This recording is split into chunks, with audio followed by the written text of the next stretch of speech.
భగవద్గీత సర్వ మానవాళి కోసం.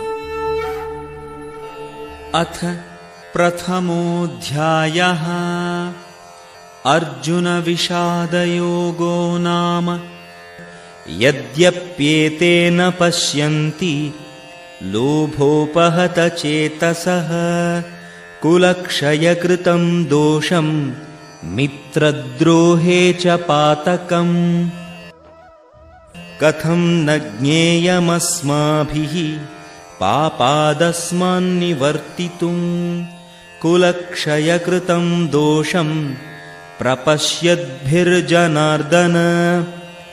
ఓ జనార్దన, లోభముచే ఆవరింపబడిన హృదయములు గల వీరందరూను కుల సంహారములో గాని బంధువులతో కలహించుటలో దోషమును గాని చూడలేకున్నను వంశనాశములో దోషమును చూడగలిగిన మేము ఎందులకు ఇట్టి పాప కార్యమున నియుక్తులము కావలెను?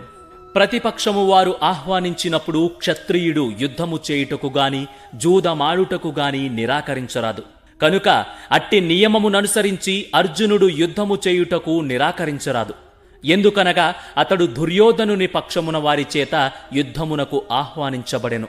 ఈ సందర్భములో అట్టి సవాల్ వలన కలిగెడి ప్రభావములను ప్రతిపక్షము వారు గ్రహింపలేకున్నారని అర్జునుడు భావించెను. కాని అర్జునుడు ఆ దుష్ఫలితములను చూడగలుగుట చేత ప్రతిపక్షపు వారి ఆ సవాలును అంగీకరించలేకపోయెను. ఫలితము మంచిదైనప్పుడు నియమము ఖచ్చితముగా విధి అగును.